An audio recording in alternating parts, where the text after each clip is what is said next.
I was walking back from the coffee machine when I heard Richard's voice echoing from his corner office, the tone so venomous it made my blood freeze. "Clean out your desk, Marcus. You're done here. Security will escort you out in 30 minutes." The words hit me like a physical blow, even though they weren't meant for my ears. I'd been with Pinnacle Financial for 8 years, built their entire digital transformation program from the ground up, and now my immediate supervisor was firing me without warning or explanation. Before we jump back in, tell us where you're tuning in from, and if this story touches you, make sure you're subscribed, because tomorrow I've saved something extra special for you. Standing there in the hallway, coffee growing cold in my hands, I felt the familiar weight of corporate betrayal settling on my shoulders. But something about Richard's tone suggested this wasn't just another cost-cutting measure.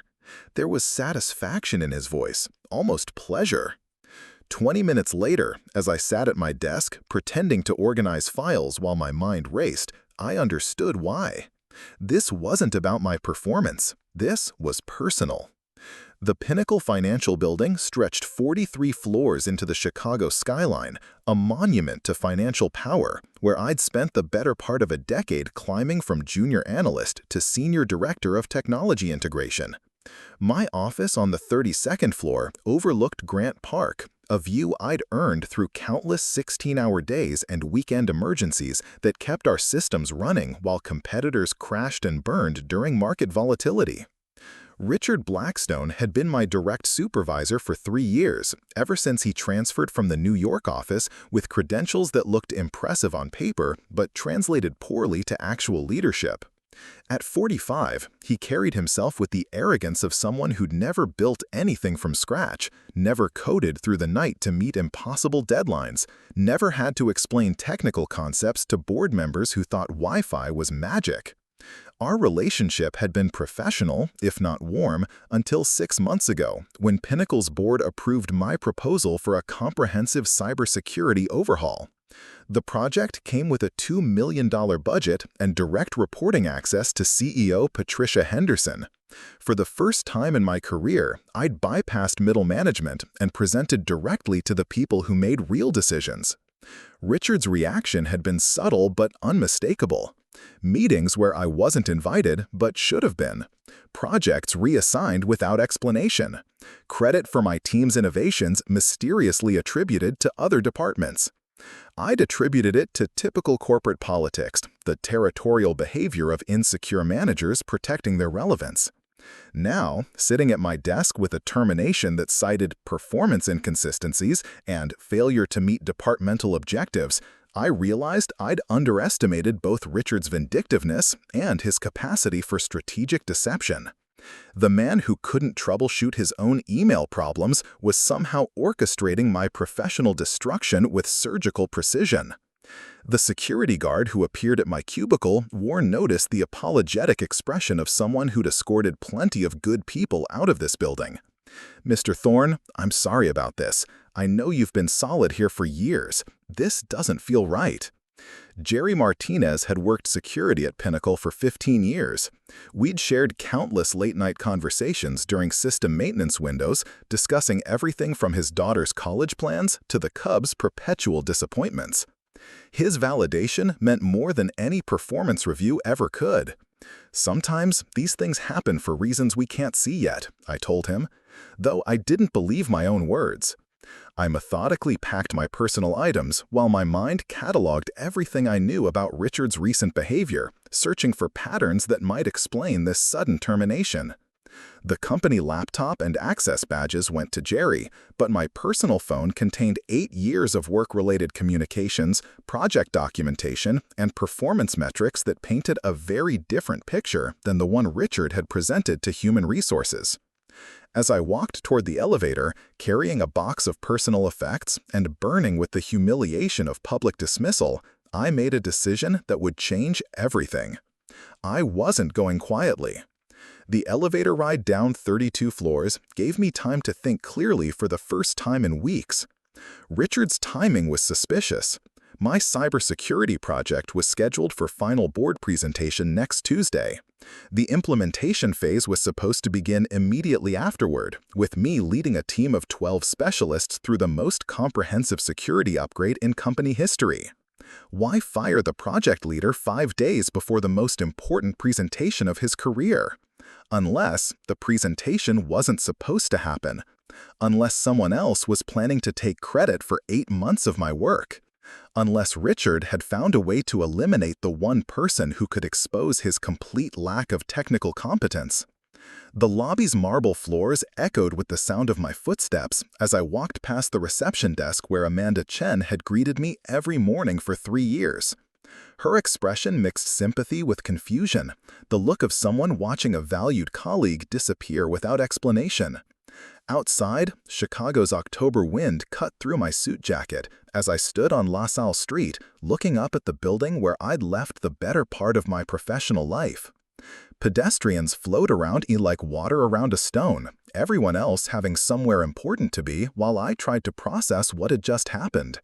My phone buzzed with the first of what would become dozens of messages from colleagues who'd heard about my termination through the company's efficient gossip network. Sarah Kim from the IT department. Marcus, what happened? This makes no sense. David Park from legal. Call me. Something's not right about this.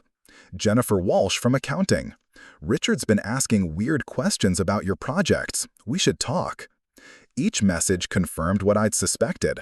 My firing wasn't the result of poor performance or budget cuts. It was the culmination of a carefully orchestrated campaign to remove me before I could present work that would highlight Richard's incompetence and expose his attempts to claim credit for innovations he couldn't understand, much less create. I drove home to my Lincoln Park apartment in a daze, muscle memory navigating familiar streets, while my mind wrestled with the implications of what had happened.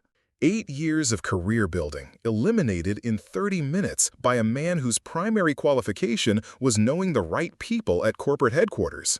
The apartment felt different when I walked in at 2:30 on a Wednesday afternoon. Usually, I'd be deep in code reviews or system diagnostics, solving problems that kept Pinnacle's financial operations running smoothly. Instead, I sat at my kitchen table, staring at my phone and trying to decide between rage and despair. That's when I noticed the email notification from my personal account, the one I used for backup documentation and project archives.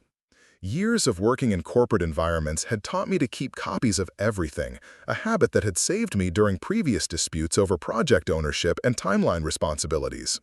The archive folder contained 8 years of emails, project specifications, performance reviews, and client testimonials. More importantly, it contained evidence of every innovation I'd developed, every system I'd designed, every security protocol I'd implemented. Documentation that could prove my value to the company and expose anyone trying to claim credit for my work. I spent the next 4 hours reviewing files and organizing evidence, looking for patterns that might explain Richard's behavior and the timing of my termination. What I found was more disturbing than simple workplace politics. 3 months ago, Richard had begun asking my team members detailed questions about the cybersecurity project, claiming he needed to stay informed for board reporting purposes. The questions weren't managerial oversight, they were technical deep dives, the kind of information someone would need to present the project as their own work. 2 months ago, he'd started scheduling private meetings with key team members, ostensibly for performance discussions, but actually gathering intelligence about implementation timelines and technical specifications. Several colleagues had mentioned feeling uncomfortable with these sessions, describing them as interrogations rather than typical management check-ins. 1 month ago, Richard had submitted a request to Human Resources for expanded oversight authority over my department, claiming concerns about project management and resource allocation. The request was denied, but the timing suggested he'd been planning my removal for weeks. The evidence painted a clear picture. Richard had been systematically gathering information about my cybersecurity project while building a case for my termination. Once I was gone, he could present the work to the board as his own initiative, taking credit for innovations worth millions in potential savings and security improvements. It was a perfect plan, except for one detail Richard hadn't considered. I'd been documenting everything. By 6 o'clock, I had assembled a comprehensive timeline of Richard's behavior, complete with email evidence, witness statements from colleagues, and technical documentation proving my ownership of every component in the cybersecurity project. The termination that was supposed to eliminate me had actually provided me with the motivation and time to build an airtight case against my former supervisor. My phone rang just as I was finishing the initial evidence compilation. Patricia Henderson's name appeared on the screen, sending a jolt of adrenaline through my system. The CEO of Pinnacle Finance was calling my personal phone on the same day I'd been fired. "Marcus, I just heard about your termination. I have to say, I'm shocked. Can you meet me tomorrow morning? There are some things we need to discuss." Her tone was professional, but carried an undertone I couldn't quite identify. Concern? Suspicion? Anger? After 8 years of working with corporate executives, I'd learned to read between the lines of carefully modulated voices. "Of course, Miss Henderson. What time works for you?" 8 a.m., my office. "And Marcus, don't mention this conversation to anyone." The line went dead, leaving me staring at my phone with a dozen questions and no answers. Why was the CEO calling me directly? What did she want to discuss that required secrecy? Most importantly, what did she know about my termination that I didn't? I spent the evening preparing for what could be either vindication or further humiliation. Patricia Henderson had built Pinnacle Finance from a regional investment firm into a national powerhouse through a combination of strategic vision and ruthless efficiency. She didn't waste time on personal conversations unless something significant was at stake. The fact that she'd called me directly, bypassing human resources and my former supervisor, suggested she either knew about Richard's conspiracy or suspected something was wrong with my termination. Either way, tomorrow's meeting would determine whether my career at Pinnacle was truly over or just beginning a new chapter. I laid out my best suit, organized my evidence files, and tried to get some sleep despite the adrenaline coursing through my system. Somewhere in Richard's corner office, my former supervisor was probably celebrating what he thought was a flawless victory. He had no idea that his perfect plan was about to unravel in spectacular fashion. The next morning arrived gray and cold, typical Chicago October weather that matched my mood as I drove back to the Pinnacle building for what might be my final visit. The security desk processed my visitor badge with the same efficiency they'd used when I was an employee, though Jerry Martinez gave me an encouraging nod that suggested he was rooting for whatever was about to happen. Patricia Henderson's office occupied half of the 43rd floor, with floor-to-ceiling windows that provided commanding views of Lake Michigan and the city skyline. I'd been here twice before for project presentations, both times as part of larger teams where I'd contributed technical expertise while others handled executive communication. This time, I was alone. "Marcus, thank you for coming." Patricia gestured toward a seating area away from her imposing desk, choosing informal chairs rather than the formal conference setup. "I want to start by saying that your termination came as a complete surprise to me. Richard submitted the paperwork while I was traveling, citing performance issues that don't align with anything in your file." The relief was immediate but cautious. She hadn't called me here to defend Richard's decision or explain company policy. She'd called because something about my firing had raised red flags at the highest levels of corporate leadership. "I've been with Pinnacle for 8 years," I said carefully. "My performance reviews have been consistently positive, and the cybersecurity project is ahead of schedule and under budget. The termination was as much of a surprise to me as it apparently was to you." Patricia nodded, her expression thoughtful. "Tell me about your relationship with Richard Blackstone." The question hung in the air between us, loaded with implications I was only beginning to understand. How much did she know? How much should I reveal? Corporate politics demanded careful navigation, but something about Patricia's tone suggested she was looking for honesty rather than diplomacy. "Richard and I have had professional differences," I said, choosing my words carefully. "He transferred from New York 3 years ago without much technical background. I think he's felt threatened by projects that required expertise he doesn't possess." "Such as the cybersecurity initiative you've been leading?" "Among others." I paused, trying to read her expression. "Miss Henderson, may I ask why you're looking into this personally? Terminations usually go through HR and department management." Patricia leaned forward slightly, her executive mask slipping to reveal something more personal. Because 3 days ago, Richard submitted a proposal to the board for a comprehensive cybersecurity overhaul, a proposal that looked remarkably similar to the project you've been developing for the past 8 months. The puzzle pieces clicked into place with devastating clarity. Richard hadn't just fired me to eliminate a perceived threat. He'd stolen my project, planning to present it as his own innovation while I was safely removed from the building and unable to contradict his claims. I documented every aspect of that project, I said, pulling out my phone and accessing the evidence files I'd organized the night before. Design specifications, implementation timelines, vendor negotiations, cost projections. Everything has my signature and timestamp. Patricia's expression hardened as she scrolled through the documentation on my phone screen. 8 months of detailed work, clearly attributed to my efforts and bearing no indication of Richard's involvement beyond administrative oversight. This is identical to the proposal Richard submitted, down to specific technical terminology and vendor recommendations. Her voice carried the controlled anger of an executive discovering she'd been deceived by a direct report.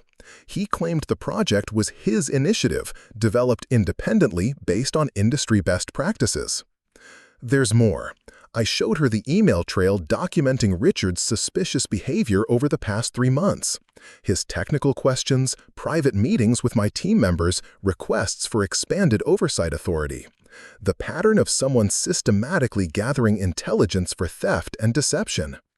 Patricia studied the evidence with the focused intensity that had built her reputation as one of Chicago's most effective corporate leaders. When she finally looked up, her expression had shifted from concern to determination.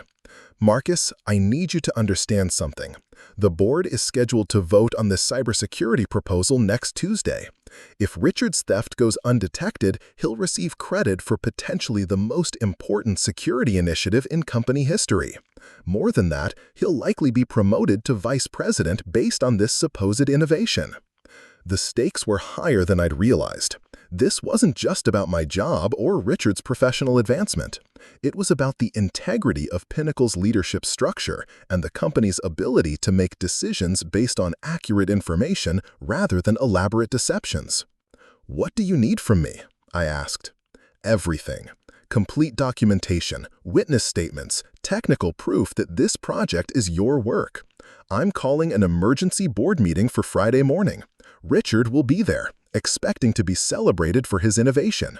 Instead, he's going to face questions he can't answer." The meeting ended with Patricia offering me temporary consulting status to maintain building access and legal standing during the investigation. As I walked back to the elevator, my termination badge replaced with a new consultant ID, I felt the familiar surge of energy that came with challenging technical problems. Richard had made a critical error in his strategic planning. He'd underestimated both his victim's ability to document evidence and his CEO's commitment to operational integrity. The man who'd thought he was playing chess with someone who didn't know the rules was about to discover his opponent had been several moves ahead all along. I spent the next 3 days building an unassailable case, reaching out to team members who could verify my role in the project's development and gathering technical documentation that proved my ownership of every innovation Richard was claiming. The investigation revealed a pattern of deception that went beyond simple credit theft. Richard had been systematically misrepresenting the work of his entire department, taking credit for projects he'd barely understood, and claiming expertise in areas where he possessed no knowledge. My firing was just the most recent example of his willingness to eliminate anyone who might expose his fraudulent claims. By Thursday evening, I had assembled evidence that would not only vindicate me, but expose Richard's broader pattern of deception. The emergency board meeting Patricia had called wasn't just about one stolen project. It was about the systemic dishonesty that had infected Pinnacle's leadership structure.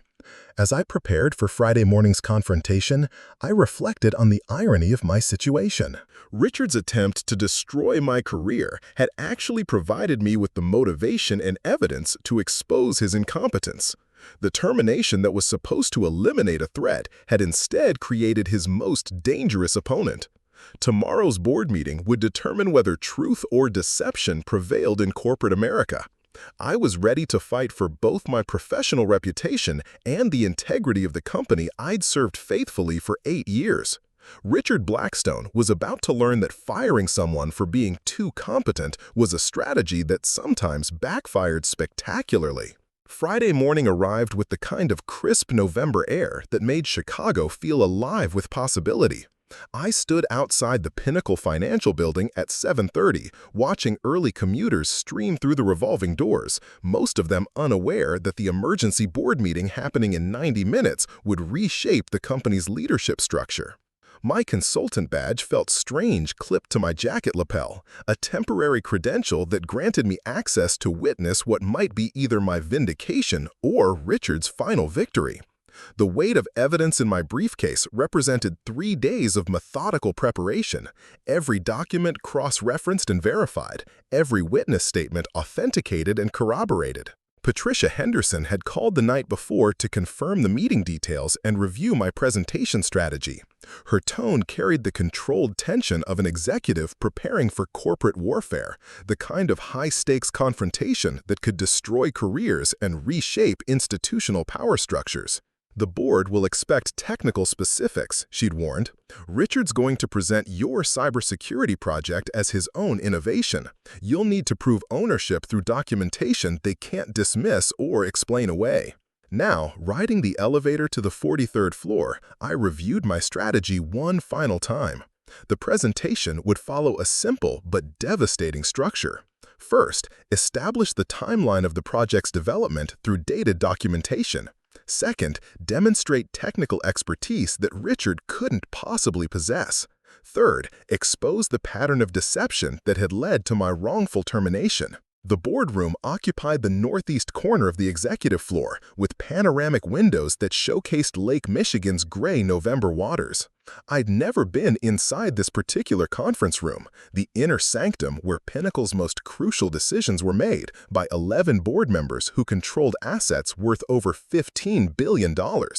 Patricia was already there when I arrived, reviewing documents with the focused intensity that had earned her reputation as one of Chicago's most effective corporate leaders. She looked up as I entered, her expression mixing professional confidence with personal concern. "Marcus, are you ready for this?" The question carried more weight than simple meeting preparation. Today's confrontation would determine not just my professional future, but the integrity of Pinnacle's decision-making processes and the consequences for systematic deception at the executive level. "I've been ready since Wednesday afternoon," I replied, setting my briefcase on the mahogany conference table. Richard made his first mistake when he underestimated how thoroughly I document my work. The board members began arriving at 8:45, filling the room with the subtle energy of people accustomed to making decisions that affected thousands of employees and millions of dollars. I recognized most of them from company communications and annual reports, but had never interacted with any directly. Dr. Elizabeth Warren, retired president of Northwestern University, carried herself with the intellectual authority of someone who'd spent decades evaluating complex proposals and identifying institutional weaknesses. James Mitchell, former CEO of Chicago Trust Bank, possessed the financial expertise to understand both the technical and economic implications of cybersecurity initiatives. Robert Chin, managing partner at Chen & Associates law firm, would evaluate the legal ramifications of what Patricia had described as potential fraud and corporate misconduct. Each board member represented decades of executive experience and the kind of analytical skills that had built successful careers in unforgiving industries. Richard arrived at 8:57, 3 minutes before the scheduled start time, carrying himself with the confidence of someone expecting celebration rather than interrogation. His presentation materials looked professionally prepared, bound in leather folders with the Pinnacle Financial logo embossed in gold lettering. He nodded politely in my direction, his expression mixing surprise with calculated indifference. To Richard, my presence represented a minor inconvenience, possibly a witness to confirm his version of events or validate his claims about departmental management challenges. He had no idea I was there to destroy him. Patricia called the meeting to order at precisely 9 o'clock, her voice carrying the formal authority that commanded immediate attention from 11 successful executives who weren't accustomed to emergency sessions without detailed advance preparation. Ladies and gentlemen, thank you for accommodating this urgent scheduling request. We're here to address serious concerns about a cybersecurity proposal that was submitted for board approval without proper attribution and under circumstances that may constitute corporate misconduct. The temperature in the room seemed to drop several degrees as board members shifted their attention from routine meeting mode to crisis management focus. Richard's confident expression flickered slightly, the first crack in his professional composure. As you know, Patricia continued, Mr. Blackstone submitted a comprehensive cybersecurity proposal earlier this week, claiming it as his independent initiative based on industry research and departmental analysis. However, evidence has come to light suggesting this proposal may have been developed by another employee who was subsequently terminated under questionable circumstances. Dr. Warren leaned forward, her academic instincts engaged by what was clearly becoming an investigation rather than a routine presentation. Ms. Henderson, are you alleging plagiarism or some form of intellectual property theft? I'm presenting evidence that will allow the board to make that determination. Patricia gestured toward me. Marcus Thorne was terminated from his position as Senior Director of Technology on Wednesday morning. Mr. Blackstone cited performance issues, but Mr. Thorne's personnel file contains no documentation supporting those claims. Richard cleared his throat, finally understanding that this wasn't going to be the victory celebration he'd anticipated. Patricia, I think there may be some misunderstanding about departmental procedures and project oversight responsibilities. Then perhaps you can explain the remarkable similarity between your cybersecurity proposal and the project Mr. Thorne has been developing for the past 8 months. Patricia activated the room's presentation system, displaying side-by-side documents that looked identical in every technical detail. The board members studied the comparison with the analytical focus of people who'd built careers on identifying discrepancies and evaluating competing claims. The similarities weren't superficial, they were comprehensive, extending from high-level strategic concepts to specific implementation protocols and vendor recommendations. Preparing and narrating this story took us a lot of time, so if you are enjoying it, subscribe to our channel. It means a lot to us. Now back to the story. James Mitchell spoke first, his banking background providing expertise in both cybersecurity requirements and project development processes. Mr. Blackstone, these documents appear to contain identical technical specifications, including proprietary protocols and customized security architectures. Can you explain how you independently developed the same innovations? Richard's response revealed the fatal flaw in his deception strategy. He'd stolen comprehensive documentation without understanding the technical expertise required to create it. The cybersecurity field has established best practices that naturally lead to similar solutions. Any competent analysis would identify the same vulnerabilities and recommend comparable protective measures. Dr. Warren's expression sharpened with the intellectual skepticism that had served her well during decades of academic evaluation. Mr. Blackstone, could you explain the specific methodology you used to identify the network vulnerabilities addressed in Section 12 of your proposal?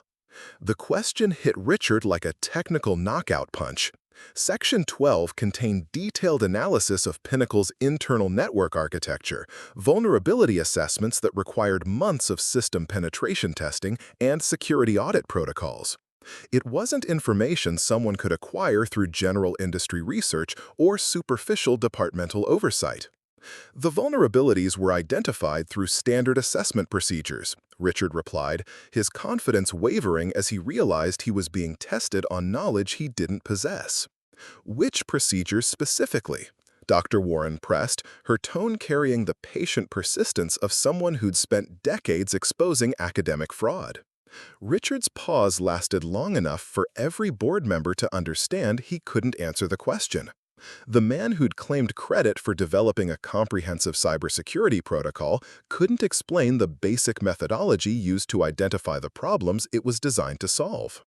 Perhaps Mr. Thorne could provide insight into the assessment procedures, Patricia suggested, her tone carefully neutral despite the devastating implications of Richard's inability to defend his own supposed work.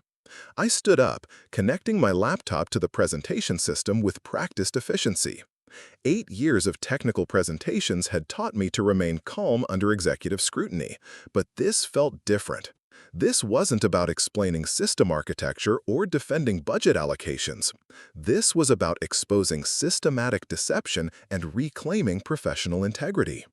The vulnerability assessment required 6 months of penetration testing using both automated scanning tools and manual network exploration, I began, displaying technical diagrams that Richard couldn't have created without years of cybersecurity expertise. Each identified weakness was verified through multiple testing protocols and cross-referenced against industry threat databases. Dr. Warren nodded, her academic instincts satisfied by detailed methodology and verifiable evidence. Mr. Thorne, how did you gain access to Pinnacle's network architecture for this analysis? I designed most of our current network infrastructure during the 2019 digital transformation project, I replied, displaying documentation that proved my involvement in every major system upgrade Pinnacle had implemented over the past 4 years. The cybersecurity assessment built on intimate knowledge of our network topology, something that would be impossible to acquire through administrative oversight. The board members exchanged glances that communicated volumes about their growing understanding of what had transpired. Richard had attempted to claim credit for work that required technical expertise he demonstrably lacked, terminating the actual developer to eliminate the only person who could expose his fraud. Robert Chen, the attorney, stepped into the conversation with legal precision. Mr. Blackstone, did you personally conduct the technical analysis contained in your cybersecurity proposal? The question offered Richard an opportunity to admit collaboration or shared credit, a face-saving exit from an increasingly untenable position. Instead, his desperation drove him toward further deception. I supervised the technical analysis and synthesized the findings into a comprehensive strategic framework, he replied, attempting to position himself as the intellectual architect of work he'd stolen wholesale. Then you should be able to explain the rationale behind the multi-layered authentication protocol detailed in Section 18. James Mitchell interjected, his banking experience providing familiarity with advanced security measures. Section 18 contained my most innovative contribution to the cybersecurity project, a proprietary authentication system that integrated biometric verification with behavioral analysis to create nearly impenetrable access controls. It represented months of research, collaboration with external vendors, and testing protocols that pushed the boundaries of current technology. Richard's face went pale as he realized he'd walked into another trap. He could neither explain the technical innovation nor admit ignorance without completely destroying his credibility.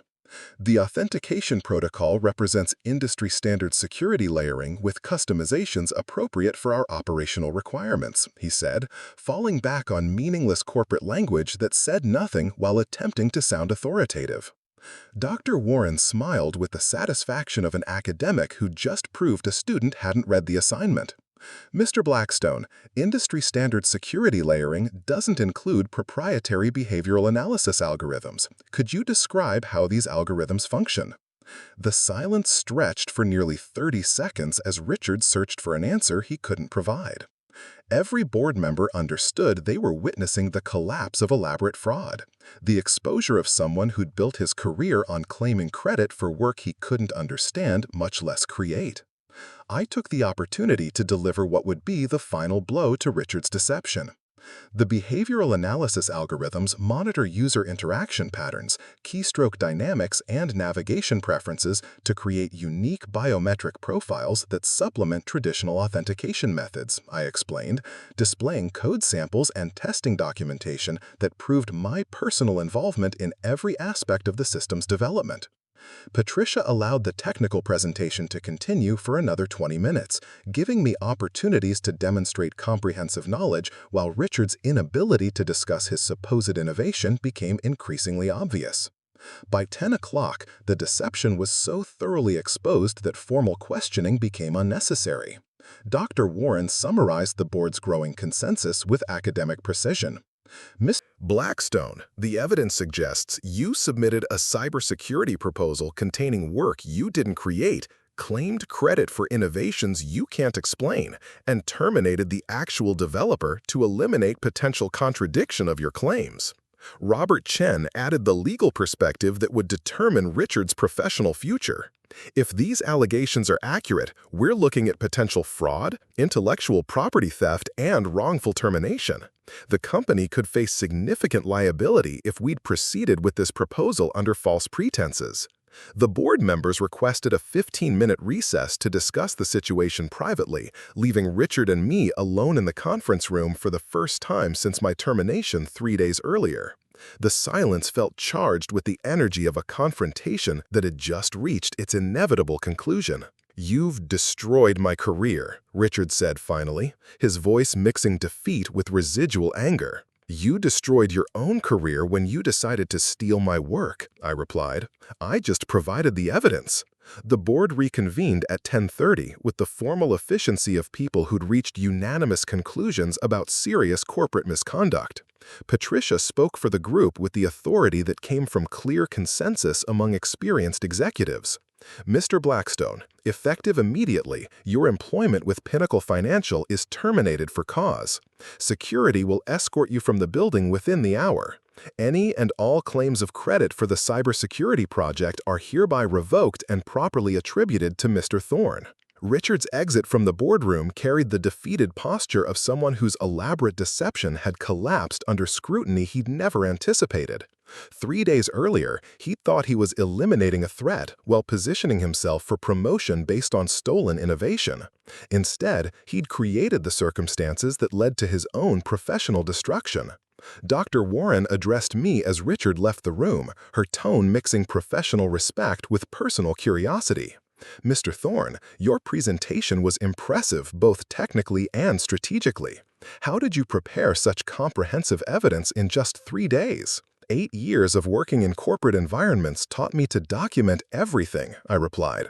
"I never expected to need this level of detail for self-defense, but the documentation habits that protected me during routine disputes proved invaluable during systematic fraud." The board spent another hour reviewing the cybersecurity project on its merits, asking technical questions that Richard never could have answered, and exploring implementation timelines that reflected realistic understanding of complex system integration challenges. By noon, they'd not only approved the project, but expanded its scope and budget based on innovations Richard had never understood well enough to fully present. The authentication protocols that represented months of my research would now be developed as proprietary technology with patent potential worth far more than the original cybersecurity implementation.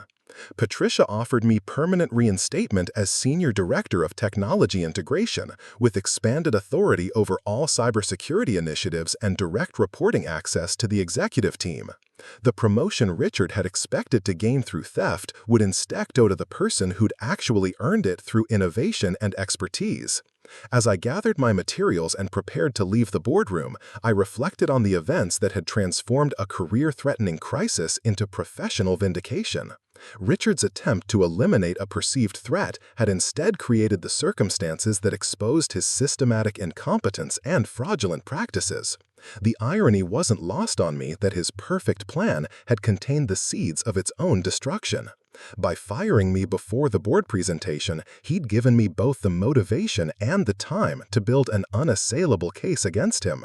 The termination that was supposed to silence opposition had instead created his most dangerous adversary. Walking back to the elevator, I passed Richard's former office where security guards were supervising the removal of personal belongings. The corner office with its impressive view would remain empty until Pinnacle's leadership restructuring was complete, a reminder of how quickly corporate power could shift when deception met evidence. The afternoon brought a parade of colleagues who'd heard about the morning's board meeting through Pinnacle's efficient internal communications network. The same gossip channels that had spread news of my termination now carried stories of Richard's spectacular fall from grace and my reinstatement with expanded responsibilities. Sarah Kim from the IT department stopped by my newly restored office with genuine curiosity about the morning's events. Marcus, everyone's talking about what happened in the boardroom. Word is Richard tried to steal your cybersecurity project and got caught. The evidence spoke for itself, I replied, not wanting to appear vindictive despite the satisfaction I felt about justice being served. The board made their decision based on documentation and technical competence. David Park from legal expressed concerns that went beyond individual career consequences. This makes me wonder how many other projects Richard claimed credit for without proper attribution. If he was willing to steal your work and fire you to cover it up, what else might he have done? The question highlighted implications I'd been too focused on my own situation to fully consider. Richard's fraud against me might be part of a broader pattern of misconduct that affected other employees and compromised other projects. My victory could be the beginning of a much larger investigation into systematic deception within Pinnacle's management structure. Patricia called late that afternoon to discuss next steps for both the cybersecurity project and the potential broader investigation into Richard's conduct. Her tone carried the focused energy of an executive who'd identified a problem requiring comprehensive solution. Marcus, I want you to conduct a full review of projects Richard supervised during his 3 years here. If he was willing to steal your work, he may have done similar things to other employees who weren't in position to defend themselves. The assignment represented both professional opportunity and personal responsibility.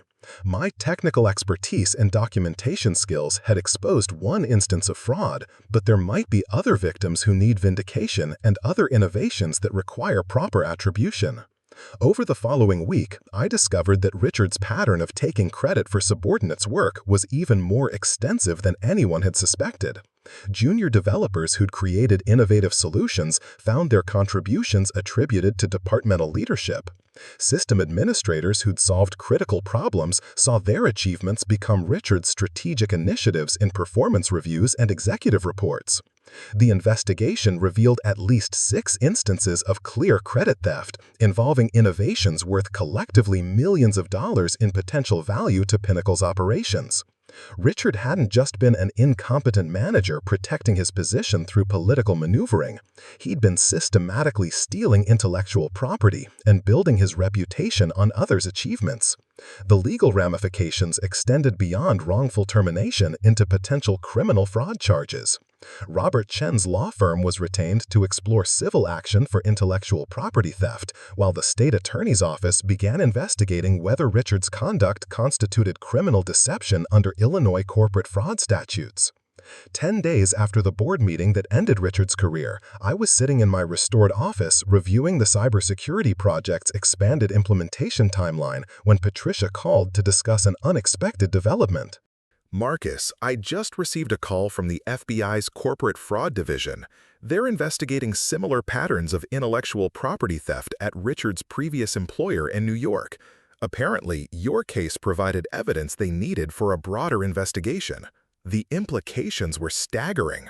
Richard's fraud at Pinnacle wasn't an isolated incident driven by desperation or opportunity. It was part of a systematic pattern of career advancement through theft and deception that potentially extended across multiple companies and dozens of victims. My decision to fight back against wrongful termination had exposed not just one instance of corporate fraud, but what appeared to be a career-long pattern of criminal conduct that had destroyed multiple victims while building Richard's professional reputation on entirely false foundations. The FBI investigation would take months to complete, but early indications suggested Richard had been systematically stealing innovations and eliminating witnesses for nearly a decade. My case was unique only because I'd had the technical expertise to document my work comprehensively and the corporate access to present evidence directly to decision-makers. As November turned to December, my expanded role at Pinnacle provided opportunities to rebuild team morale and restore proper attribution for innovations that had been misrepresented during Richard's tenure. The cybersecurity project proceeded ahead of schedule, with team members energized by knowing their contributions would receive appropriate recognition. The broader investigation into Richard's conduct led to policy changes throughout Pinnacle's operations, with new procedures for project attribution and performance evaluation designed to prevent similar fraud in the future. My experience became a case study in corporate governance, highlighting both the vulnerabilities that enabled systematic deception and the evidence-gathering strategies that could expose it. The final irony of Richard's spectacular career implosion was that his attempt to claim credit for one innovation had exposed the theft of dozens of others. His perfect plan to eliminate a threat while advancing his career had instead created the circumstances that revealed his entire professional identity was built on fraud. As I prepared for the cybersecurity project's implementation phase, working with team members who could finally trust that their contributions would be properly recognized, I reflected on how quickly corporate fortunes could change when evidence met opportunity. Richard had underestimated both his victim's ability to document the truth and his CEO's commitment to discovering it. The man who thought he was playing chess with someone who didn't understand the game had discovered that his opponent had been documenting every move, building a case that would not only restore justice in one instance, but expose systematic fraud that had victimized dozens of professionals whose innovations had been stolen by a master of corporate deception. Friday's board meeting had been the beginning, not the end, of Richard's reckoning with the consequences of building a career on other people's work. 6 months later, I was standing in the same boardroom where Richard's career had imploded, but this time the atmosphere carried celebration rather than crisis. The cybersecurity implementation had exceeded every projected outcome, delivering cost savings of $43 million while preventing 2 major breach attempts that would have compromised client data worth billions. Patricia Henderson addressed the assembled board members with satisfaction that went beyond financial metrics. The authentication protocols Marcus developed have attracted interest from 12 Fortune 500 companies seeking licensing agreements. Conservative estimates suggest revenue potential of over $200 million within 5 years. The irony wasn't lost on me that Richard's theft had inadvertently accelerated the project's development and recognition. His attempt to claim credit had forced me to document every innovation with legal precision, creating patent applications and intellectual property portfolios that might never have existed under normal circumstances. Dr. Warren leaned forward with the intellectual curiosity that had made her such an effective board member. Marcus, have you considered spinning off the authentication technology as a separate division? The market demand appears substantial enough to justify independent development. The suggestion represented an opportunity I'd never imagined when I was cleaning out my desk 6 months earlier. Richard's betrayal had transformed a routine cybersecurity upgrade into potentially the most profitable innovation in Pinnacle's corporate history. The technology scales beyond financial services, I replied, displaying market analysis that showed applications across healthcare, government, and technology sectors. We could license existing protocols while developing enhanced versions for specialized industries. James Mitchell's banking expertise provided perspective on the strategic implications. This positions Pinnacle as a technology leader rather than just a financial services provider. We're talking about fundamental business model evolution. The board approved the technology division proposal unanimously, with me appointed as Chief Innovation Officer responsible for intellectual property development and commercial licensing. The position came with equity participation in licensing revenue and resources to build a team of 25 specialists focused on cybersecurity innovation.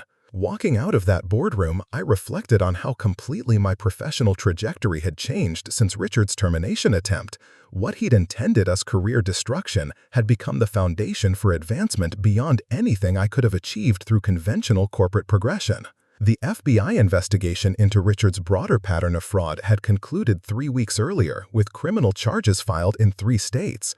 Federal prosecutors in Illinois, New York, and California were coordinating cases involving intellectual property theft worth over $50 million across Richard's entire career. The investigation revealed that Richard had perfected a systematic approach to career advancement through theft and elimination of witnesses. He would join companies in managerial positions, identify talented subordinates developing innovative solutions, systematically gather intelligence about their work, then terminate them while claiming credit for their achievements. At his previous employer in New York, Richard had stolen cybersecurity protocols from a team leader named Jennifer Martinez, firing her during a supposed budget reduction while presenting her work to senior management as his strategic initiative. The innovation earned Richard a promotion and salary increase, while Jennifer struggled to find new employment with a termination on her record. In California, he'd claimed credit for a financial risk assessment system developed by Dr. Kevin Park, a quantitative analyst with a PhD in applied mathematics. Richard had terminated Dr. Park for alleged performance issues, then presented the risk assessment framework to the board as evidence of his analytical capabilities and strategic thinking. The pattern was consistent across 7 different positions spanning 12 years. Richard would identify valuable innovations, eliminate their creators, and build his reputation on stolen achievements while his victims faced unemployment and damaged professional reputations. My case was unique because I'd possessed both the technical expertise to document my work comprehensively and the corporate access to present evidence directly to decision-makers. Most of Richard's victims had been individual contributors without boardroom connections or the resources to challenge powerful executives backed by corporate legal departments. The FBI investigation provided vindication for at least 15 professionals whose careers had been damaged by Richard's theft and systematic elimination strategy. Several had been unemployed for months, unable to explain gap periods in their employment while Richard advanced his career using their innovations. Jennifer Martinez called me in February to express gratitude for exposing Richard's pattern of fraud. I thought I was going crazy, she admitted during our conversation. My cybersecurity protocols were implemented exactly as I designed them, but I couldn't prove I'd created them because Richard had destroyed all documentation of my involvement. Dr. Park's experience echoed similar themes. Richard was meticulous about eliminating evidence while gathering intelligence about our work. He'd schedule private meetings under the pretense of performance discussions, but he was actually learning technical details he'd later claim as his own insights. The victims formed an informal network, sharing strategies for career recovery and supporting each other through the lengthy legal process of seeking damages from Richard's systematic theft. Several had filed civil lawsuits seeking compensation for lost wages and damaged reputations, while others focused on rebuilding careers interrupted by fraudulent terminations. Jennifer Martinez called me in February to express gratitude for exposing Richard's pattern of fraud. I thought I was going crazy, she admitted during our conversation.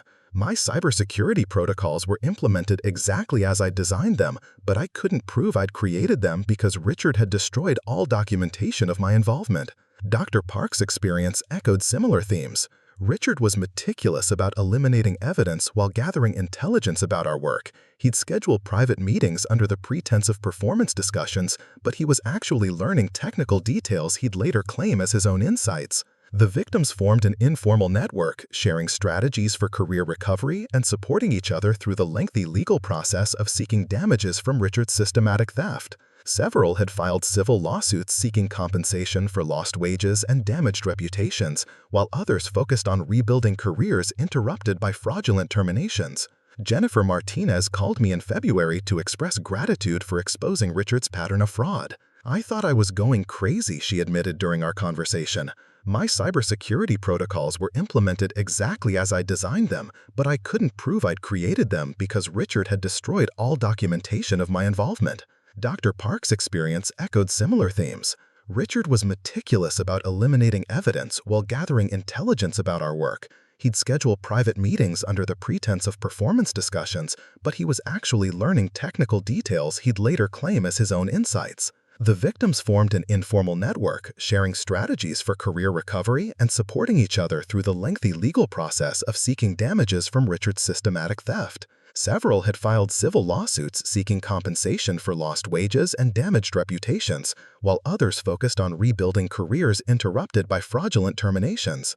Jennifer Martinez called me in February to express gratitude for exposing Richard's pattern of fraud. I thought I was going crazy, she admitted during our conversation. My success at Pinnacle provided both inspiration and practical assistance to other victims. The patent applications I'd filed based on comprehensive documentation of my cybersecurity work became templates for other victims seeking to establish ownership of innovations Richard had stolen. The authentication protocols that Richard had tried to claim were now generating licensing revenue that funded a legal defense fund for professionals who couldn't afford to challenge systematic fraud by powerful executives. Justice extended beyond individual vindication to systemic change that might prevent similar victims in the future. The criminal trial began in April, with federal prosecutors presenting evidence of a multi-state conspiracy to commit intellectual property theft and corporate fraud. Richard's defense team argued that his conduct represented aggressive management practices rather than criminal behavior, claiming that corporate executives routinely took credit for departmental achievements. The distinction between legitimate management oversight and systematic theft became the central issue in proceedings that lasted 6 weeks. Prosecutors demonstrated that Richard had gone far beyond routine credit-taking, engaging in deliberate deception that included falsifying documentation and terminating employees to eliminate witnesses. The testimony of 15 victims across 3 states painted a picture of methodical fraud that had destroyed careers while building Richard's reputation on entirely false foundations. Each case followed the same pattern: identification of valuable innovations, systematic intelligence gathering, witness elimination, and false attribution. My testimony occupied 3 days of proceedings, with prosecutors using the comprehensive documentation I'd assembled to demonstrate how Richard's theft operated in practice. The authentication protocols became Exhibit A in federal court, proving that systematic fraud could be exposed when victims possessed both evidence and access to decision-makers. Richard's defense collapsed when prosecutors presented recordings of phone conversations between Richard and his attorney discussing strategies for claiming credit for work he acknowledged having stolen. The conversations, captured through FBI surveillance during the investigation, revealed conscious fraud rather than management oversight gone wrong. The jury deliberated for less than 4 hours before returning guilty verdicts on all charges: conspiracy to commit fraud, intellectual property theft, wire fraud, and racketeering.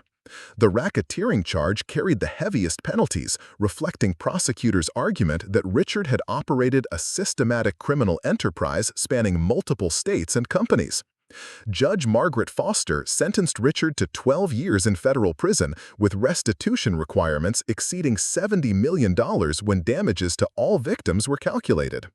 The sentence reflected both the scope of his fraud and the deterrent effect needed to discourage similar systematic theft by corporate executives. Richard's statement to the court before sentencing revealed no remorse or acknowledgement of the damage he'd inflicted on innocent professionals.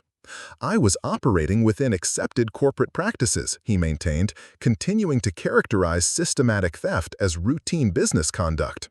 The statement confirmed what many victims had suspected. Richard genuinely believed he was entitled to claim credit for others' work, viewing subordinates as resources to exploit rather than professionals deserving recognition for their achievements. Judge Foster's response captured the broader implications of Richard's conduct. The defendant systematically destroyed careers and stole innovations worth millions of dollars. His actions represent a fundamental breach of corporate responsibility and professional ethics. This sentence reflects the serious consequences that await executives who build their careers on fraud and deception.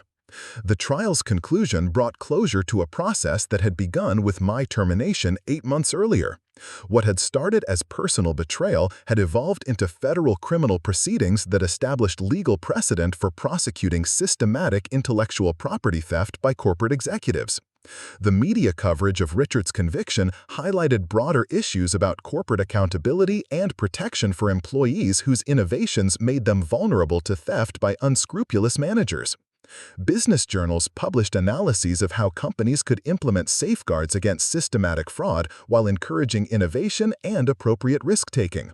My experience became a case study in business schools and corporate training programs, illustrating both the vulnerabilities that enabled systematic theft and the documentation strategies that could expose it. The authentication protocols that Richard had tried to steal were now cited as examples of how proper intellectual protection could benefit both individual innovators and their employers. The technology division I'd established at Pinnacle had grown to 47 employees by autumn, with licensing agreements generating revenue that exceeded original projections by 300%. The success attracted job applicants from across the technology industry, many of whom specifically mentioned Richard's conviction as evidence that Pinnacle was committed to protecting employee innovations. Patricia Henderson's leadership during the crisis had earned recognition from business publications and industry associations focused on corporate governance. Her decisive response to suspected fraud became a template for executives facing similar challenges in their organizations. The key was taking the allegations seriously and investigating thoroughly, she explained during a corporate governance conference in September. Too many companies prioritize internal harmony over uncomfortable truths. We chose accountability over convenience. The broader impact extended beyond individual careers to industry practices around innovation recognition and intellectual property protection. Several major corporations implemented new policies requiring technical presentations from employees claiming credit for complex projects, making it harder for managers to steal work they couldn't understand or explain. Professional organizations in technology and finance updated ethical guidelines to address systematic credit theft, with specific provisions for protecting individual contributors whose innovations might make them targets for elimination by insecure managers. The authentication technology continued evolving under my direction, with third-generation protocols incorporating artificial intelligence and machine learning capabilities that push the boundaries of current cybersecurity science. The innovations were generating patent applications at the rate of one per month, creating intellectual property portfolios worth potentially billions in licensing revenue. Richard's attempt to steal second-generation authentication protocols had inadvertently accelerated development timelines and attracted venture capital interest that transformed Pinnacle's technology division into one of the fastest-growing cybersecurity companies in the Midwest. The irony was perfect in its completeness. Richard's fraud had been designed to advance his career while destroying mine. Instead, it had exposed his systematic theft, ended his freedom, and created opportunities for innovation and success that exceeded anything I could have achieved under normal circumstances. By December, exactly 1 year after Richard's termination, I was addressing the same board that had witnessed his spectacular downfall. This time, the presentation covered expansion plans for international licensing and partnership opportunities with companies across 4 continents. The authentication technology has applications we're still discovering, I explained to board members who had supported me through the crisis and benefited from the innovations that emerged from it. Financial services was just the beginning. Healthcare, government, and industrial applications represent markets worth collectively over $50 billion. Dr. Warren smiled with the satisfaction of someone who'd recognized potential before others understood its significance. Marcus, a year ago, we were dealing with fraud charges and stolen innovations. Now we're discussing intellectual property portfolios that could transform the entire company. The transformation was complete in ways that went beyond financial metrics or corporate structure. Richard's betrayal had taught me that innovation required protection, and that technical expertise needed strategic thinking to achieve its full potential.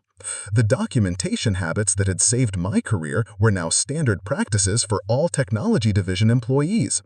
The team I led understood that their innovations were valuable assets requiring the same careful protection given to any other corporate resource.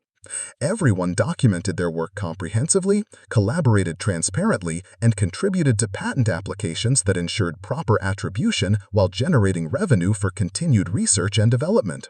The culture change extended throughout Pinnacle's operations, with employees across all departments more aware of intellectual property issues and more confident that their contributions would receive appropriate recognition.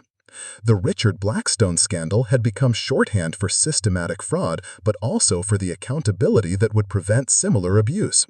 Standing in my corner office that evening, looking out at Chicago's skyline illuminated by December snow, I reflected on the journey from wrongful termination to industry recognition. Richard's perfect plan had contained every element except understanding of his victim's capability to document the truth and fight for justice. His systematic theft had been defeated by systematic evidence gathering. His elimination strategy had been countered by comprehensive documentation. His career, built on fraud, had been destroyed by professionals committed to truth and accountability. The authentication protocols that Richard had tried to steal were now protecting financial transactions worth over $2 trillion annually. The team he'd tried to disrupt was now leading cybersecurity innovation for clients across 6 continents. The career he'd attempted to destroy had evolved into opportunities beyond anything conventional advancement could have provided. Richard was serving his sentence at Federal Correctional Institution, Inglewood, with the earliest possibility of parole in 8 years. His victims had largely rebuilt their careers, several joining companies that valued innovation and protected intellectual property. The legal precedent established by his conviction continued deterring similar fraud throughout corporate America. The final irony was that Richard's attempt to eliminate a threat had created his most dangerous opponent, while his theft of one project had exposed the systematic fraud that defined his entire career. His perfect plan had failed because it was built on the same foundation as his professional success, underestimating the people whose work he tried to steal. As I prepared to leave the office, I received an email notification that brought the story full circle. Jennifer Martinez, the cybersecurity specialist Richard had terminated in New York, had been hired as Director of Innovation Protection at a Fortune 100 company. Her job was implementing safeguards against systematic intellectual property theft. The message was brief but meaningful. "Marcus, thank you for showing us that fraudulent executives can be defeated when victims have evidence and courage. My new role is preventing what Richard did to all of us. Justice served leads to justice protected." The authentication protocols continued generating revenue and recognition, but the broader impact was systemic change that made it harder for future Richards to build careers on stolen innovations. The case had established legal precedent, corporate policies, and cultural awareness that protected professionals whose creativity made them vulnerable to theft by unscrupulous managers. Richard Blackstone's perfect plan had indeed changed everything, just not in the ways he'd intended. His systematic fraud had been exposed, his victims vindicated, and his methods turned against him with precision that proved innovation protected was innovation empowered. The corner office that had once belonged to Richard now housed my expanding team of cybersecurity specialists, their work documented and protected by policies born from the betrayal that had tried to destroy their predecessor. The view remained the same, but the occupant understood that integrity and evidence were stronger foundations than theft and deception. The fluorescent lights in the Meridian Technologies hallway flickered with the irregular rhythm that had annoyed me for 6 months, but today they seemed to pulse in sync with my racing heartbeat. I clutched the manila envelope containing what I believed was my promotion letter, the reward for 18 months of developing the most advanced inventory management system in the company's history. Instead, the words on the letterhead made my vision blur with disbelief. "Your employment with Meridian Technologies is hereby terminated effective immediately due to restructuring requirements and budgetary constraints." I stood there like a statue, reading the same sentence over and over while employees streamed past me toward the elevator, their conversations about lunch plans and weekend activities creating a surreal backdrop to my professional execution. The letter was signed by Victoria Ashford, my department head for the past 2 years, the woman who had praised my innovation during quarterly reviews and specifically requested my leadership on the inventory project that was supposed to revolutionize our entire supply chain operation. The security guard approached me with the uncomfortable expression of someone who had delivered this news too many times before. "Mr. Davidson, I need to escort you to collect your personal items and surrender your access credentials." Thomas Davidson. That was still my name, though everything else about my professional identity was dissolving around me like sugar in rain. 12 years with Meridian Technologies, starting as a junior programmer and advancing to senior systems architect, reduced to a 15-minute personal item collection under security supervision. My cubicle felt smaller somehow as I packed 8 years' worth of accumulated possessions into a cardboard box that had previously contained printer paper. Family photos, a coffee mug my daughter had given me for Father's Day, technical manuals I'd purchased with my own money, certificates from training programs that had kept me competitive in an evolving industry. The inventory management system I'd been developing occupied 3 monitors on my desk, lines of code representing hundreds of hours of analysis, programming, and testing. The elegant algorithms that could track supply chain efficiency across 17 manufacturing facilities were about to become someone else's responsibility, assuming anyone else possessed the technical expertise to understand what I'd created. "Sir, I need you to log out of all systems," the security guard reminded me gently. His nameplate read Carlos Martinez, and his tone suggested genuine sympathy for my situation. I closed the development environment that contained 18 months of innovation, watching my life's work disappear behind password protection that no longer recognized my credentials. The finality felt like watching a house burn down, knowing that everything valuable inside was beyond rescue. Walking through the lobby for what I assumed was the final time, I noticed Victoria Ashford standing near the reception desk, engaged in animated conversation with Derek Morrison, the company's chief technology officer. Their body language suggested excitement rather than the somber mood appropriate for discussing budget cuts and personnel reductions. Victoria glanced in my direction as I passed, her expression mixing what might have been guilt with something that looked suspiciously like satisfaction. We'd worked together for 2 years, collaborating on projects that had saved Meridian millions in operational efficiency. Now she was watching me leave the building with my belongings in a box, apparently unbothered by the abrupt end of our professional relationship. The parking garage felt like a tomb as I loaded my personal items into the trunk of my Honda, the sound echoing off concrete walls that had sheltered my car during thousands of workdays. The routine of arriving each morning, taking the elevator to the 7th floor, and diving into complex technical problems had provided structure and purpose for over a decade. Now I was driving away from all of it with no clear destination. My phone buzzed with text messages as I navigated afternoon traffic toward my apartment in North Denver. Colleagues who had heard about my termination through the company's gossip network expressing shock and offering support. Linda Chen from the database team. "Thomas, this makes no sense. Your work was brilliant." Michael Torres from Quality Assurance. "Victoria's been asking strange questions about your inventory project. Something feels wrong." Each message confirmed my growing suspicion that this termination wasn't about budget constraints or restructuring. It was about something more targeted, more personal. That evening, I sat in my home office reviewing 18 months of project documentation, searching for clues that might explain why Meridian had suddenly decided my services were no longer needed. The inventory management system represented the most sophisticated supply chain optimization platform ever developed for manufacturing operations of Meridian scale and complexity. The system could predict supply shortages weeks in advance, optimize vendor relationships based on historical performance data, and reduce inventory carrying costs by up to 35% across all product lines.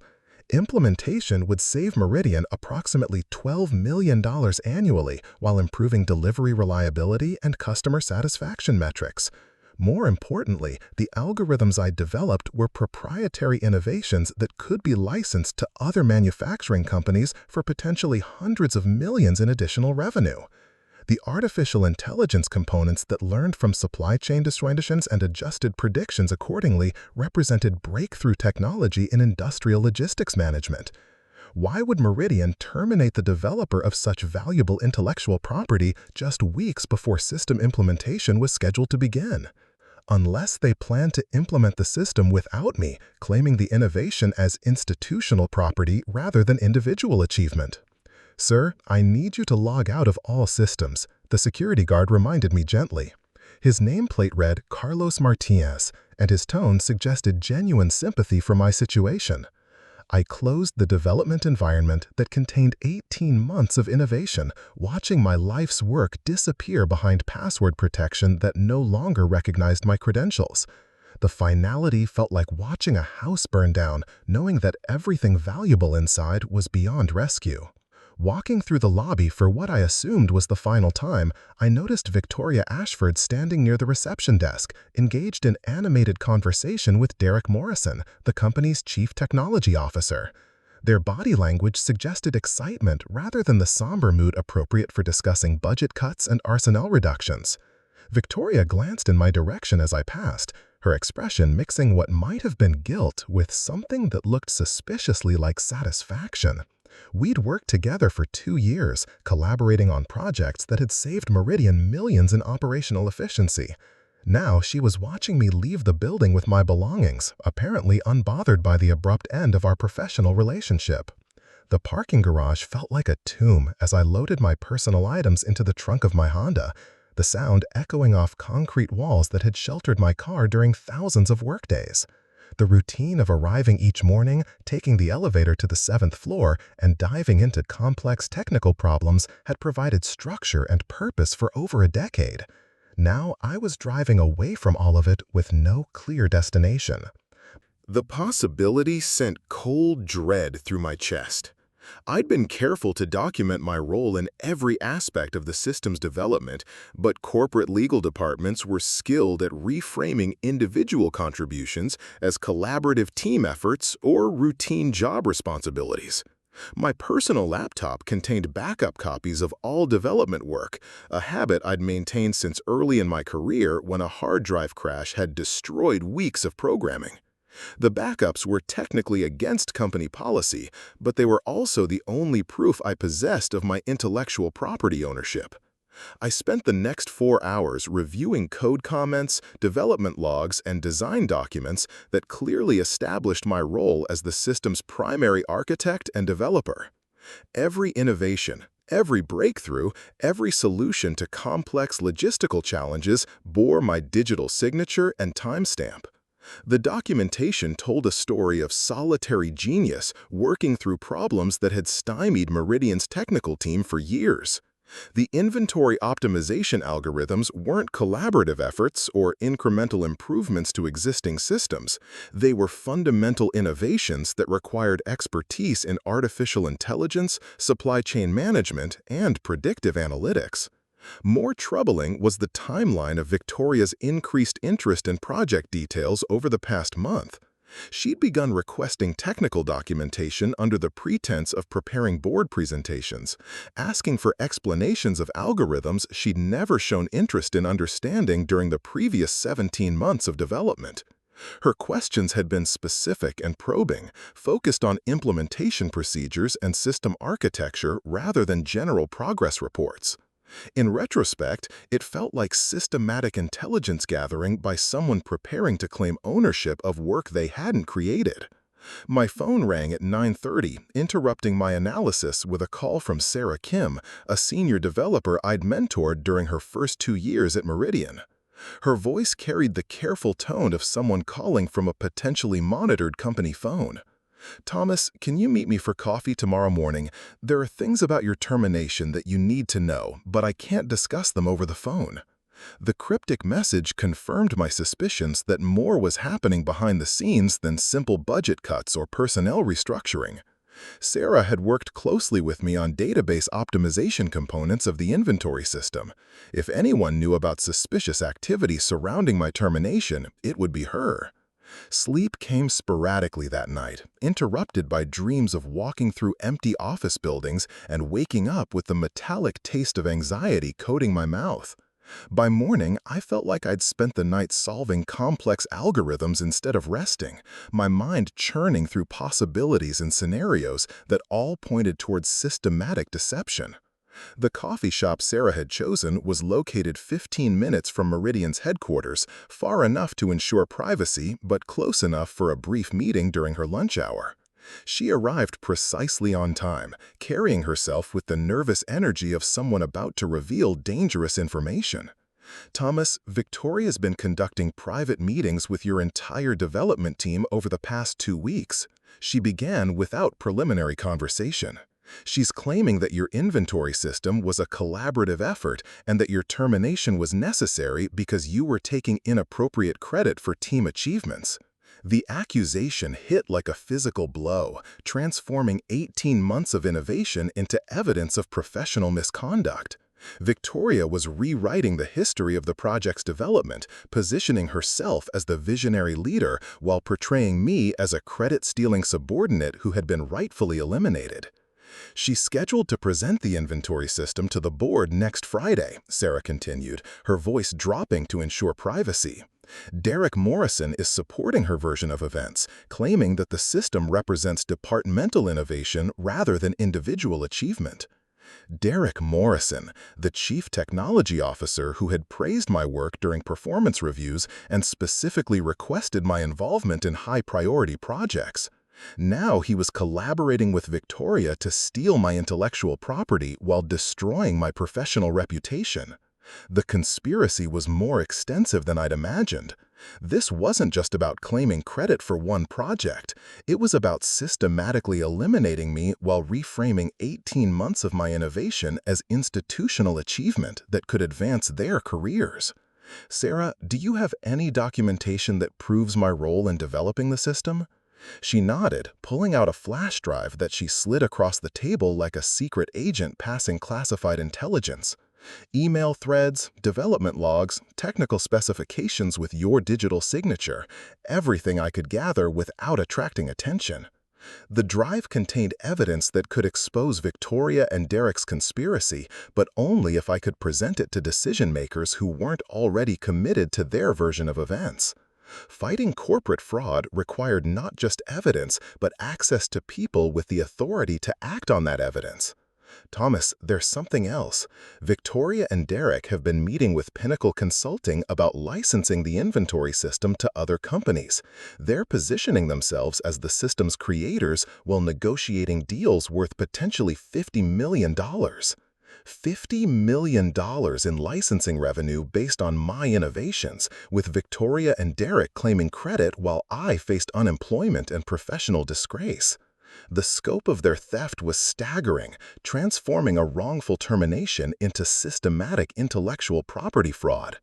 I thanked Sarah for her courage in gathering evidence and providing intelligence about the conspiracy.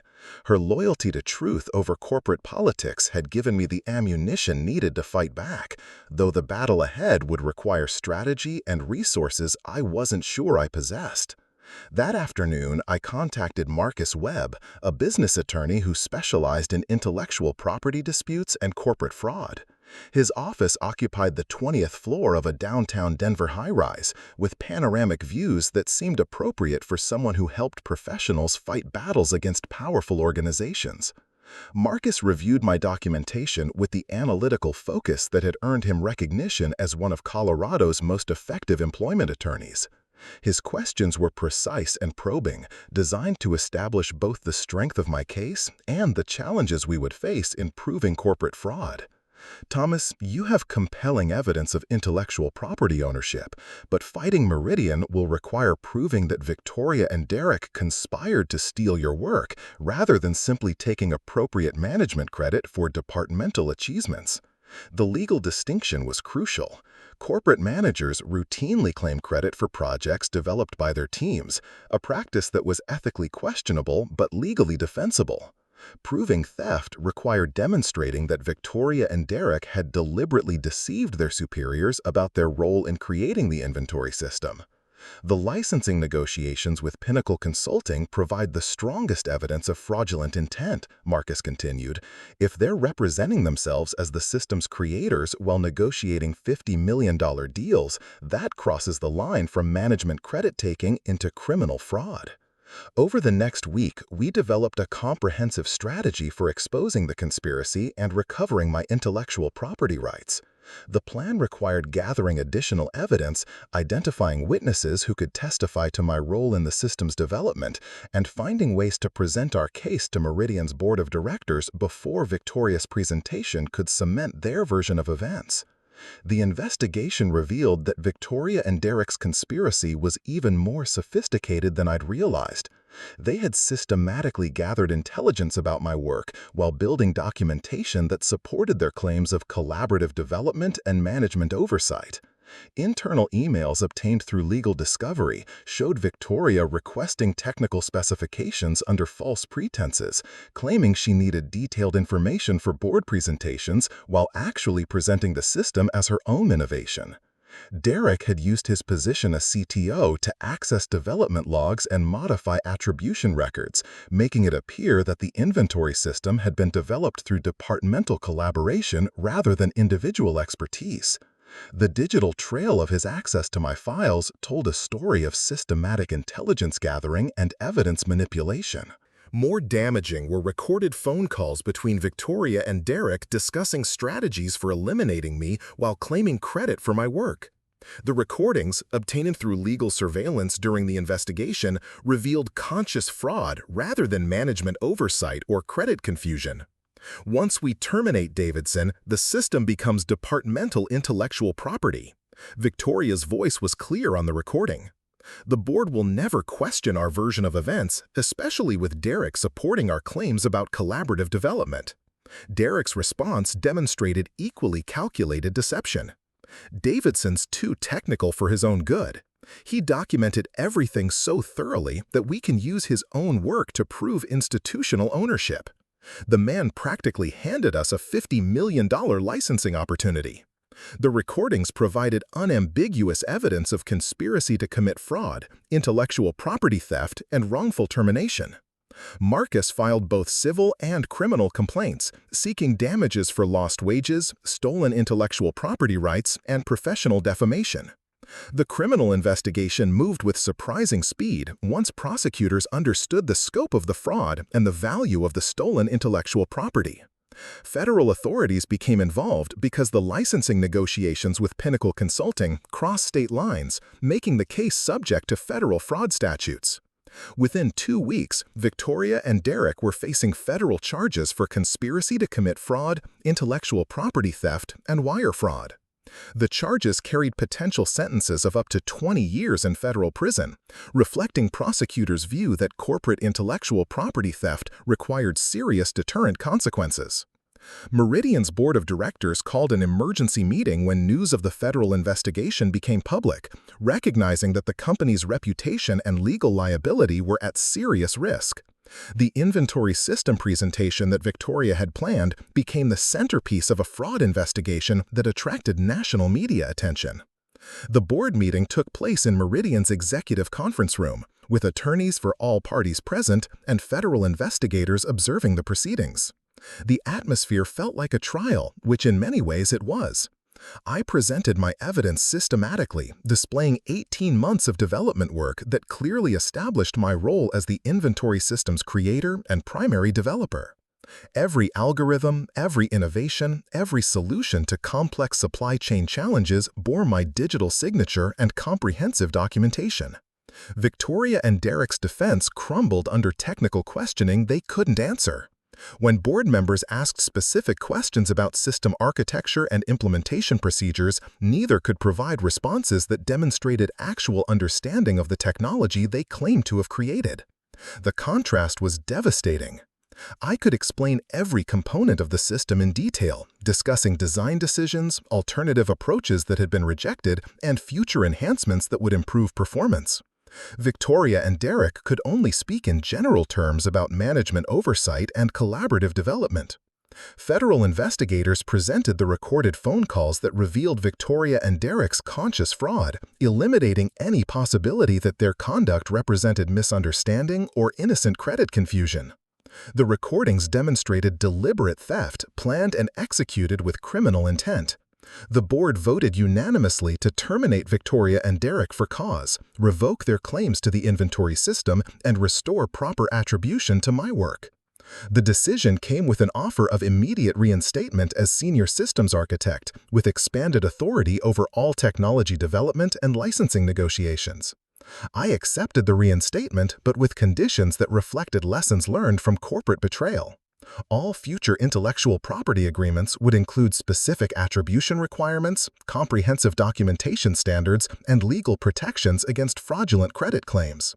The criminal trial began 6 months later, with federal prosecutors presenting evidence of a conspiracy that had sought to steal intellectual property worth over $50 million while destroying the career of the system's actual creator. The case established important legal precedent for protecting individual innovators against fraudulent claims by corporate managers.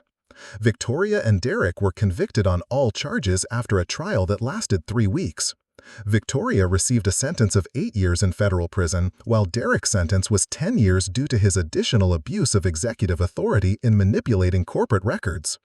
The civil lawsuit resulted in a settlement that included substantial damages for lost wages, emotional distress, and recovery of intellectual property rights. More importantly, the case led to changes in corporate policies throughout the technology industry, with new safeguards designed to protect individuals against theft by unscrupulous managers. 2 years later, the inventory management system I developed was generating over $80 million annually in licensing revenue for Meridian Technologies. The success had attracted job offers from Fortune 500 companies seeking to hire the system's creator, though I remained with Meridian in an expanded role that included patent development and intellectual property licensing. The irony of Victoria and Derek's spectacular failure was that their theft attempt had actually accelerated recognition of my innovations while exposing systematic fraud that might otherwise have continued for years.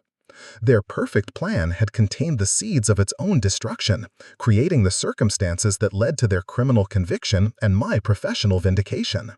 The case became a cautionary tale in business schools and corporate training programs, illustrating both the vulnerabilities that enabled intellectual property theft and the evidence-gathering strategies that could expose it. The inventory management system that Victoria and Derek had tried to steal became a symbol of how innovation protected was innovation rewarded.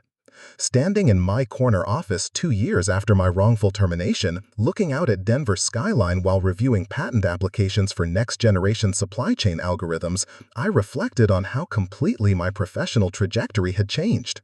What Victoria and Derek had intended as career destruction had become the foundation for recognition and opportunity beyond anything conventional advancement could have provided. The authentication protocols and artificial intelligence components I developed for the inventory system were now being applied to healthcare logistics, government supply chains, and humanitarian relief operations. The technology that had started as internal efficiency improvement for one company had evolved into innovations with global applications. Victoria was serving her sentence at Federal Prison Camp Alderson, while Derek was incarcerated at Federal Correctional Institution Englewood. Their victims from other companies had formed a support network, sharing strategies for career recovery and advocating for stronger legal protections against corporate intellectual property theft. The final irony was that their systematic fraud had been defeated by systematic documentation, their elimination strategy countered by comprehensive evidence gathering, and their careers built on theft destroyed by professionals committed to truth and innovation. Their perfect plan had failed because it underestimated both their victims' ability to prove ownership and the justice system's commitment to protecting intellectual property rights. The inventory management system continued evolving under my direction, with fourth-generation algorithms incorporating quantum computing capabilities that pushed the boundaries of supply chain optimization science. The innovations were generating patent applications at an unprecedented rate, creating intellectual property portfolios worth potentially billions in licensing revenue. Victoria and Derek's attempt to steal second-generation inventory protocols had inadvertently accelerated development timelines and attracted venture capital interest that transformed Meridian's technology division into one of the fastest-growing industrial software companies in the Rocky Mountain region.